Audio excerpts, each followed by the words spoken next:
Welcome everyone who's joining. Hi, Liz, and don't know who else that was, but hi, Ruth. So today we have a beautiful guest, Bri, and Bri and I met through several different avenues. One was Entreprenista, I believe, and then also we met in person in Hawaii, which was really, really fun.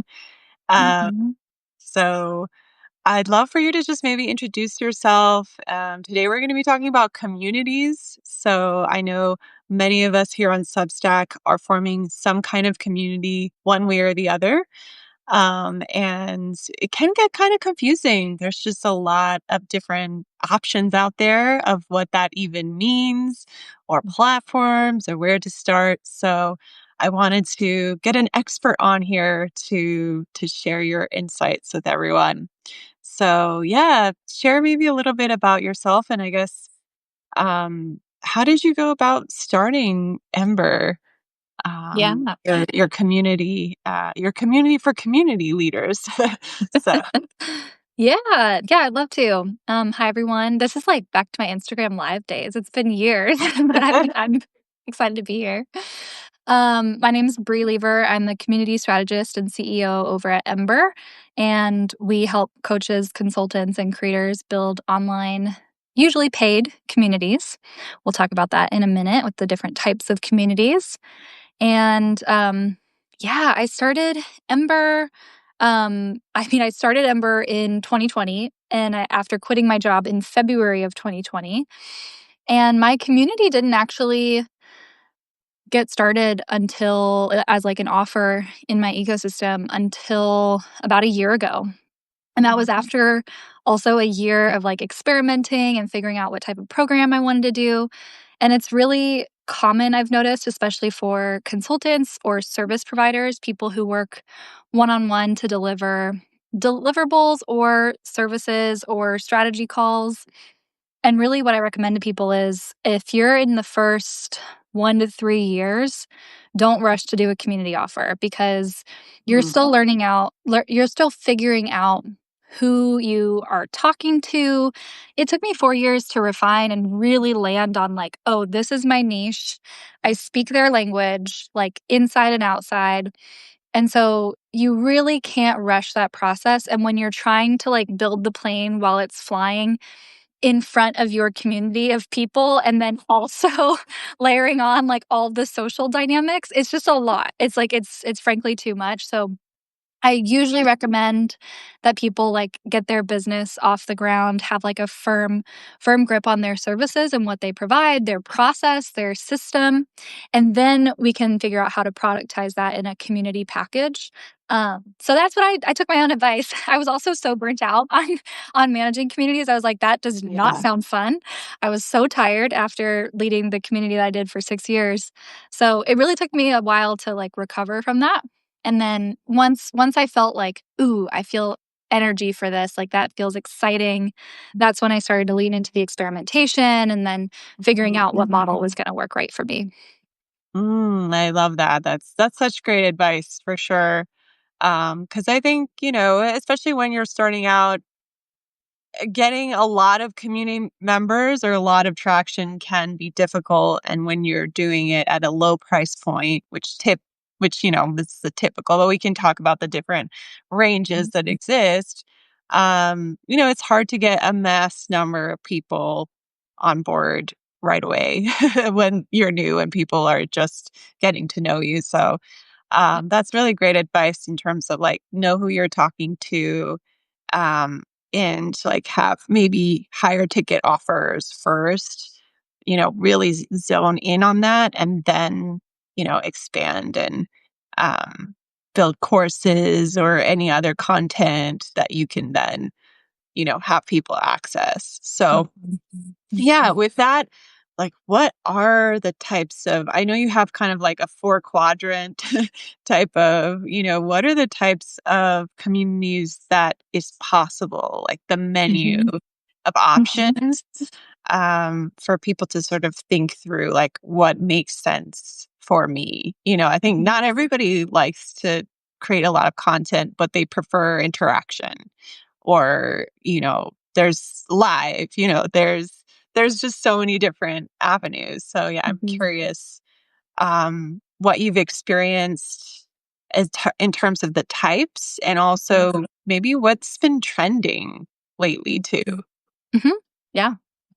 Yep. So there's a lot of layers to the model of community that and which model is right for you, which type of community is right for you. So the very first one, the one I always start with is I have this like community business intersection matrix Right. that basically looks at like what are all the ways that community and business can intersect. And I found there's really core types of communities, and it's very simple. On the y-axis, we have education versus connection. Every community has a combination of education and connection. What I mean by education is a guided, intentional learning journey. So, not just like education as an outcome, but more as education as like the journey. So, people are joining because you're like, join this community and I'll teach you to crochet in 30 days or whatever the like transformation is. So, education centric communities can also be, then we have free or paid. So free education centric communities, I call these nurturing communities. They tend to be a lot of like SaaS customer communities, a lot of Mhm. customer success communities. Your audience might not like, that's kind of like a whole other side of the community world, because it usually tends to be like massive teams like the HubSpot customer community, the Right. Etsy customer community. So it's a whole different world. The fundamentals are still the same, but free communities have their own kind of unique set of challenges that paid communities have some of those challenges, but it's just a different, it's different goals, it's different data, it's a Mhm. different it's a different beast, to be totally honest. So Yes. free education centric communities I call nurturing communities. Yeah. And then paid education centric communities, I call transformative communities, because that's where we're saying you're going to go from point A to point B. Because they're paying, it's usually like they're paying and they're joining because they're like, I want that transformation. Like, Um, that's what I'm joining for. Teach yes. me the thing, show me the skills. And in the context of community, that usually means teach me the things, but give me the space to practice. So, Mm. education centric communities are really powerful because they tend to have a very clear value proposition that's like, here's the transformation. These communities are also the most flexible and warm to new technology. It's kind of like saying like, okay, we're going to go on the road trip. Like, we're going to go from Portland, Maine to Portland, Oregon, and like get in the bus. This is the bus we are taking. So if you want to go from point A to point B, you will get in this bus. Right. And people generally are like, okay, fine, I'll create a new login. Or like if there's any new technology, they're like, well, I want to go to point B. So I'm gonna have to like they're willing to like overcome that friction because they have more skin in the game because it's paid, and they have that like really clear transformation in mind. They're like, well, I really want to get there, so I guess I'll trust the process. So Mhm. they're kind of a sweet spot in the community matrix, where like you have a lot more leeway to like ask a lot more of people, which can really like create better results in the long run. But they can be harder to get people in because it's paid. It's not just free. Then when we move in, how am I doing? I know I'm talking a You're lot. good. No, Okay. you're good. Perfect. Okay.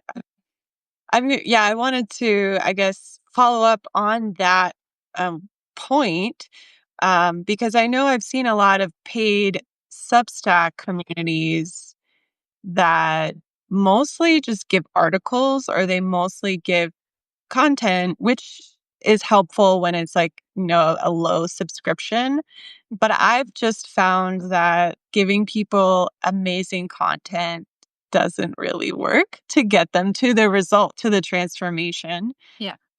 There does need to be an aspect of, you know, kind of hand holding in a way to really, make sure that they stay accountable and they're actually really using the information that they're learning. Hmm. So I think that that's a really good point. And for those of you that are thinking about, what's the makeup, if you really want to get results for people, I think there has to be, that's my personal opinion, but I think there has to be some kind of interactive piece to it. So, Well, in some ways. So there's a couple layers to this. So, um, one, I just to back up and kind of define community because I'm a pretty like hard ass when it comes to like building an audience versus building a community. yeah. And Substack is primarily a newsletter tool. Like it's a tool to share your newsletter, which is one to many,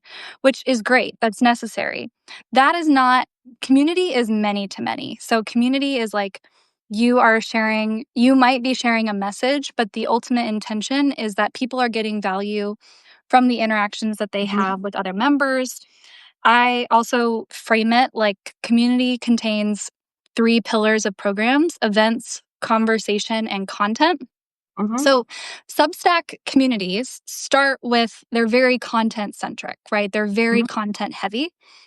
Some some people like branch into like I would say it's a newsletter or you're building an audience. If you're just like sending out a newsletter, there's very minimal interaction between your members and it's much more akin to audience building than it is community building, even though Sure. social media loves to use the word community. Yeah. Everybody loves to use the word That community. It's so everything is sexy. community. Yeah, everybody is a community. And I'm like, Yeah. stop watering down my SEO for the love of God. so, Right. so Oh, I differentiate like if you have a Substack, it can be a great way to like test out, especially if like your sweet spot is content. But when you've started with content, you have to be extremely intentional because your members are used to being audience members. They're not used to being a community. mhm. They're used to you feeding them. So if you want to move into a community and into especially a more connection centric community away from education, you have to be very thoughtful about how you are turning your members slowly towards each other and away from you. And some creators aren't ready for that. They love to be the focus. They love to be, and they're not really ready to admit that they don't want to be the central focal point of value for their customers, which is totally fine. But it's one of those like come to Jesus conversations that I have with my clients where I'm like, you're not going to be like the sexy savior of everyone now. Like that's not the point Sure. of Yeah. community. So some Substack communities are doing that, but a lot of them I think are kind of stuck in this more audience building mode, kind of trying to do community building, but not quite sure Yeah. how to get there. Um, I can move Yeah. into the yeah. There is like a little bit of a bridge, which is like the chat, and Mm-hmm. the ones that do it really well, they have everybody else be the primary people feeding information into the chat, right? So if you're the one constantly feeding the chat, that's not a community. Mm-hmm. uh, so yeah, I think that I have seen a lot and myself struggled too, um, to get to that place where it's not just me, you know, prompting people Mm-hmm. overall. And then it's really about getting the expertise of everybody in the group ultimately. And that's how everyone thrives. And that's the whole point of it as Mm-hmm. well. Totally. Yeah. So And that the prompting doesn't go away. Like even in a community, like yeah. especially and I actually have a whole, like, series on community building for great engagement with habit formation. We have a whole other Matrix Right. 2.0, on, like, direct prompts and indirect prompts because the Mhm. prompting is always happening, whether it's direct or indirect. Yeah. But, over time, you start to train your community. You start to Mhm. habituate your members to the behavior that's going to create value for everyone, and Mhm. you're prompting, you're supporting, and you're rewarding. It might, in some instances, be really obvious, and then in other instances, it might be, like, really behind the scenes and, like, subliminal. Mhm. Yeah. Yeah, totally. Yeah, making it simple, but also it's like making it um like you're the one who's sort of giving people a sample of what they can also contribute. So you're like, Mhm. this is an Yeah. example of what Yes. I'm sharing, please share the same. So I think that Exactly. helps to kind of build the culture a little bit. Um, Exactly. And that's the perfect example of basically in habit formation principles, every action has a prompt. a prompt, action, and reward. So the way that you can like help create the actions that you want to see is by prompting, supporting, and rewarding that action. So Yeah. what you just shared was like the prompt is like, hey, everybody, let's share this thing or answer this question. I will go first. That is like a support to the action. So you're showing an example. You're making it even easier for them to take that action because you've now shown them an example. So yeah, Mhm. that's exactly what we're talking Yeah. about. And rewards, like, that's a whole other fun space to get Yes. into, to gamify it. How Yeah. what have you found that has worked? Like, and also, I guess different platforms have different potential features of that. Mhm. So yeah, is it like, have you rewarded people monetarily or like visibility, or what has kind of worked, or what have you seen has worked for different communities? Yeah. Yep. I have a whole soapbox on this because Oh, we should I mean it's way too long to go through, but I do have we can maybe I don't know if we can post stuff after this, but I can yeah, post that def- series. Um, so within the rewards section, people love to go to rewards as like the main way to motivate people to do greater actions. I ascribe to the like tiny habits, atomic habits yeah. method of habit formation, which places a lot more emphasis on making the action that you want to see your members take really, really small and really, really achievable and focusing on the prompt and support. The reward is also there, but it's not like lots of habit formation studies have shown and proven that like just increasing the reward doesn't make the habit more attainable. Mhm, So, with all that being said, there's a lot of different forms of financial and non financial incentives that you can layer over your community. The number one in the industry that I come from, which is more direct sales, where people are like actually making money, like representing a brand and like showing up as mhm, ambassadors, the number one recurring motivation and reward for people showing up and doing this work is not financial, which is crazy because some people are making like full time incomes. It was recognition. mhm. Recognition is like time and time and time again the Yeah. most powerful incentive and reward that you can set up in your community. So that can Oh, be informal. It can also be very formal and very structured.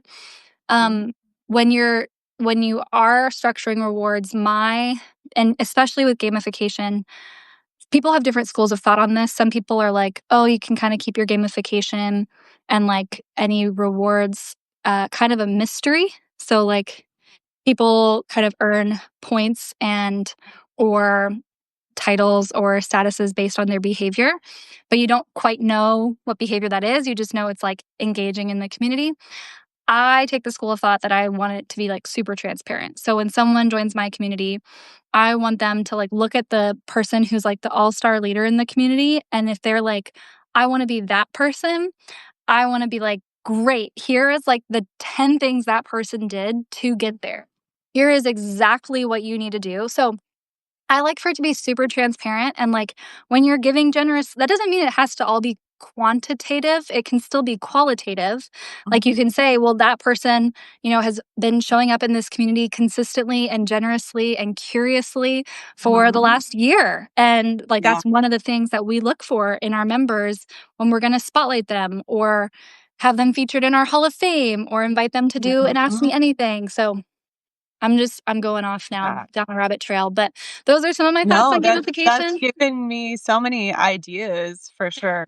I mean, I think people love those gold stars, and yeah, if you can have them get their business in front of a new audience, that always helps as well.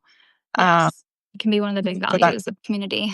Yeah. yeah, that's really really helpful. And I guess there are some like platforms like school that has a leaderboard. But maybe you can also track some of those things that are like more, like you said, qualitative. That's not like, oh, they signed in 3 times. So, that's what like the software tracks, right? But then you're also maybe tracking like their attendance and their contribution. And so that's Yeah. another layer to like just notice and yeah, to acknowledge, even if it's just to acknowledge people to say, hey, thank you for like being here, as a loyal member. I think Mhm. people appreciate, that acknowledgement for sure. So, Yeah. Yes. I'm glad you brought up schools gamification because they so gamification has to take a qualitative and quantitative approach. The limitation of gamification features in like most platforms today is that it's like all entirely qualitative, which it like has to be because Mhm. it has to be like easy for the like to track in the community, right?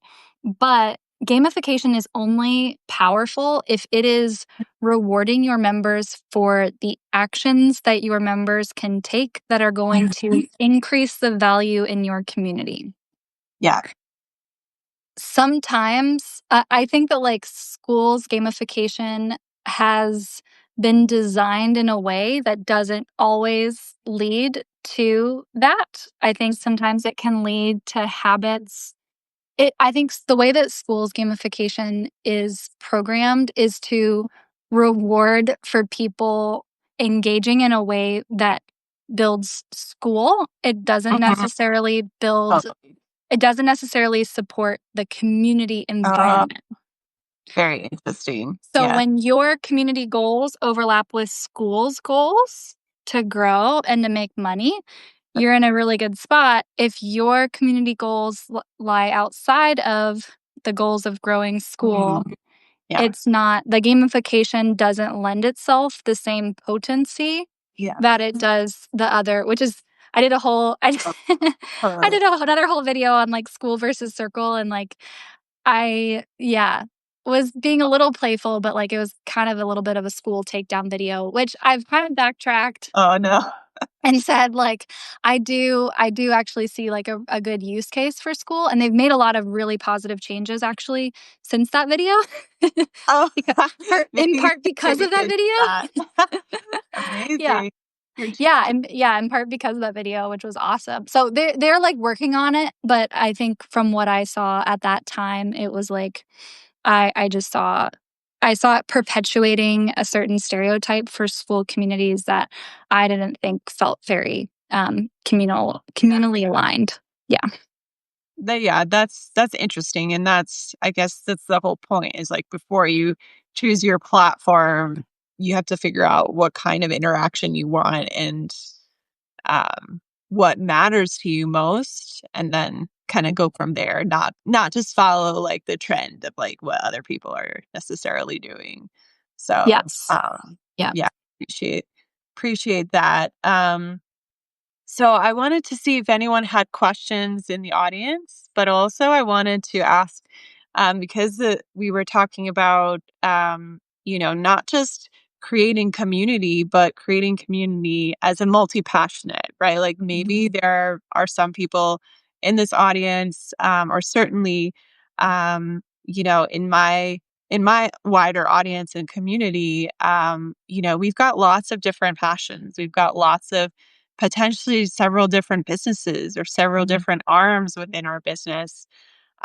So how do we go about like choosing which one to focus on? Or yeah, what have you found that people have done to sort of branch out, maybe even, away from their typical business as well? Mhm. Mhm. Yeah, there's a couple ways we can address this.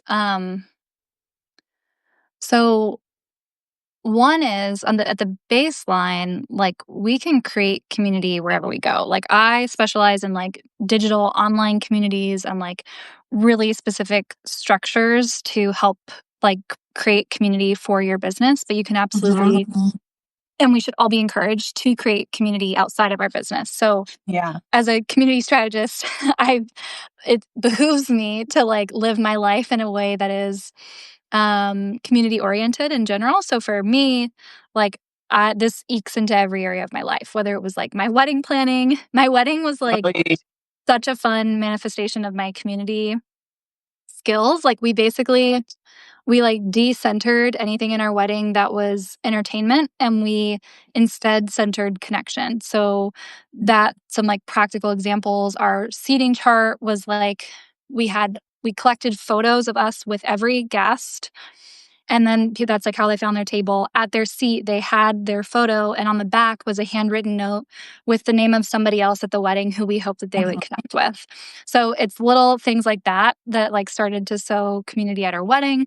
Mhm. We do like a seasonal solstice and equinox party with like it's like Right. a come one, come all. So there's lots of things you can do in your life. I actually just interviewed, the podcast episode isn't out yet, but I interviewed the producer and director of the documentary Join or Die. I highly recommend it if Ooh, anybody here, have you seen it? no, I haven't, Okay. but You it'll be on. have to watch it. It's on Netflix. It's basically a documentary and like commentary on the decline of like social capital community in America over the Mhm. last 2 decades, Yeah. and how it's like the primary reason in we that like we are where we are politically right now with such a fragile democracy. And so her advice at the end of this episode was like, ask yourself, what is it that I'm doing alone that I could do with other people? And if you are like that kind of person who's like, I'm always been intrigued by community, but like in the concept, but I've never felt like I can access it or I can find my people. Like, I think that is like the most basic starting point. What are you doing alone that you can do with other people? And she gave the example of like, are you complaining about your boss alone? Like, can you get together with other coworkers? Are you like walking your baby and your dog in the morning alone? Like, can you start doing that with other people in your neighborhood? Right. And Yes. like, so on its most basic level, if community is something that's interesting to you that you feel like is a gap in your life, I think that's the best starting point. In terms of incorporating community into your business, Mhm. um, like there's also a lot that you can do. Like I like to say, like don't start with a community, start with a communal experience. And Mm, my favorite way of testing those out is to do events. And yeah. you can do a one-time event, but event series are also a Mhm. fantastic test and experiment for community, because you'll start to get a sense of not just who shows up once, but who comes again. And Yeah. that's a really important like metric in community building. So starting with some events experimentation, and then getting really clear on like the model and how the community is going to serve your business. I have my clients look at 3 buckets when they're first starting out, because community is the long game. It's not, if you're looking for a quick infusion of cash in your business, community is not the answer. So Okay. I tell Good point. Yes. I tell my clients like look at like the value of this community for your business in 3 different buckets. Number one, like what is it going to do for me financially? What's the minimum it needs to do for you financially in order to be Mhm. worth it? What is it going to do for you like in your content generator? So like for Mhm. me, my community is actually like my content. It's like where all of my inspiration and ideas come from my content engine, because it's my playground, so it's where all of my ideas are being generated. So there's huge Yeah. value for me in that. And then the third area is like, does this give you life? Like for a lot of businesses, when they start their community, it might not be something that has a massive ROI for their business in the beginning, but Yeah. they love, and this is where my community is because I like to keep the pressure off my community. It's my playground. It's like the place where I get to experiment and see what works. And I'm like, Totally. oh, I'm like really feeling like we need to turn inwards this season. And I'm like, we need to go outwards next season. So it's like very fun. It's very like the life that it gives me brings a ton of value to my business. And that's just as valuable as like a financial reward as well. Absolutely. Yeah, those are some really great and interesting ideas. It's like the things that we don't even first of all, like in our life, the things that we don't even think about that we constantly do and seeing, who else is out there that might want to do the same. Um I just started it's very small, but I just started in a new place, like a little writing group because I just was like, I'm co-working Mhm. and going to coffee shops to write my book. And wouldn't it be fun to see who else is out there writing books? So Yeah. I mean, do I call that a community? Not quite yet, Mhm. but it could totally expand from there. You Yeah. never know, if it might take off. In some ways, it organically move into something else. Who knows? But like it's just the thing I'm doing. So I really like that specific example. Mhm. Um and then yeah, sometimes there is overlap, I think, between what you're doing in your personal life and your business life too. As in like you're probably attracting sometimes similar like-minded people, that might know somebody who would be good for your business, or just help you out and support you in other ways, right? Like cheer you on for the work that you're accomplishing. So, yeah, I see a lot of benefits that, like you said, it's not necessarily like quantifiable revenue right away. Mhm. But the connections that you make, especially if you make, deep like-minded connections, we all know that that has a ripple effect, Yeah. not just in our well-being, but obviously like also hopefully in us all supporting one another. So, It's uh, the there's a word for it. It's called generalized reciprocity, and it's like something that healthy societies have where right. you show up into a space and you are willing to give, not expecting a transactional return, like this person's going to give me something right back, Yeah. but instead you just kind of know and expect, like, and then when I'm in need, people will give to me, and it might not be this person, it might be Mhm. somebody else, and there's just kind of this trust and this faith that, like, I'm going to give generously knowing that somehow, somewhere, some way it comes back to me. And Right. it's like one of the one of the really core elements that I think we've lost in our communal life, that we can't trust the spaces that we're in to have general reciprocity. But when you can get there, like, that's super, super powerful in community. No, I love that. I love that term. I haven't heard it Mhm. like that, but that's awesome. Um, Very good. Well, oh my gosh, so many nuggets. I'm definitely going to drop any of the podcasts that you mentioned so people can go dive deeper into platforms or other subject matters. But yeah, any other resources that you might recommend to people who want to get started with community or expand or go in a different direction? So, Mhm. um, Yeah, definitely the starting point for me is always, I have it as a masterclass. We talked about two little portions of the 4 types of communities. We yeah. didn't get to the connection Oh, that's focused right. ones, Yes. but, I have a full talk that gives in a lot of depth the strengths and challenges that come with each model. So depending on where you Mhm, fall in the matrix, I think the most important step in the beginning is just knowing what challenges you're signing up for in the future, and mhm, also making sure that the strengths that the community offers align with your business goals and what you want out of your community. So that's always like the first stop yeah, shop for me when I'm guiding people, is like, watch this full masterclass. It's really illuminating, and it gets people started on the right trajectory, because until you figure out the right model, the tech is going to be hazy, the marketing plan is going to be hazy, like how to find new members. So once that's in place, then you can start chipping away at the other foundations. But that's a good starting point. nice, awesome. I'm Mm. definitely gonna link that, in the follow-up, and, yeah, any last words of, recommendation or, um Yeah, definitely. I talked a lot about my YouTube videos, but I have a podcast called Dear Bri, which is an Yeah, advice column for community conundrums, fiascos, and drama. So the latest 2 episodes, like, do a deeper dive into, like, platform tech, mhm, and in that, we have, like, a kinda highlight reel. You can sign up, on the email list and get, like, the highlight reel of the best of Dear Bri. So that's, like, a nice little snapshot, but if you're, like, getting started on your community building journey, my first thing would be, like, go binge Dear Bri. There's 24 episodes, 2 seasons, like, it's totally bingeable on, like, a couple of plane rides. awesome, Yeah. Yeah. awesome, It's a good that's place to great. start. Um, I actually last question.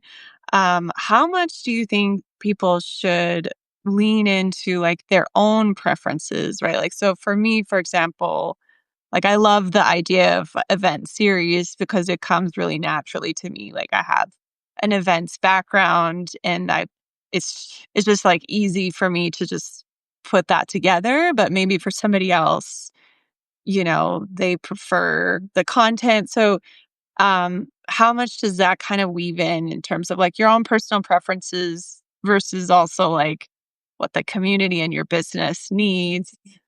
Is there an overlap? Hopefully, there's an overlap between the two, um, or like there's some kind of balance, I guess. Yeah, it's a really good question. So, um, I would say like this might be controversial. I think it has to be like fully in alignment with like what you want to do, your sweet spot, like especially for like coaches, consultants, founders where like you're running the thing. Like, community is something where, like, if it is not giving you energy, it, like, will not work. It Yeah, will not. So if you're yeah. forcing yourself, like, out of your zone of genius to pull this off, like, it's just a recipe for disaster. Like, you either need to, like, hire somebody who has more of that zone of genius, or you need to do the work to understand, like, "This is my zone of genius. This is my sweet spot. This is where I'm gonna shine Mhm, brightest." And then that's not the end of the story. Like, you have to understand, like, where does that, like, meet a need for my mhm, members and create value for them. So just because you like doing events doesn't mean that the events are going to be valuable to people. But I always say, like, start with your sweet spot. Like, it has to be energetically aligned for you. mhm, The other like layer to this is it kind of like goes back to the model of like, is this education centric or connection centric? Because if it's mhm. education centric, your community is going to be a lot more reliant on you to guide that learning journey. Yeah, If it's a connection centric space, the value is coming from the connections between your members. right. So you are there less as like the originator of value, and you're there as like the facilitator, the connector. Mhm, You're prompting and putting pieces together, but you're not like delivering content every week. Instead, you've designed a system where the value is coming from your members. So it's less important, like I'd say in the education space, like it's really important that you're in your sweet spot because you're going to be mhm. front and center guiding people. In the connection, you can get away with it a little bit more. That makes sense. Awesome. Yeah. Well, thank you so, so much for coming on. Thank you all Yeah. for joining us as well. And yeah, check out Bree's podcast and all her resources. And I can't wait to yeah, stay in touch and looking forward to all that you are going to bring out in the world. So thank Thank you so much. you. Oh, thanks, Michelle. Thanks everybody for Aw, joining. Lovely to all see you right. all. Bye. All right. Bye.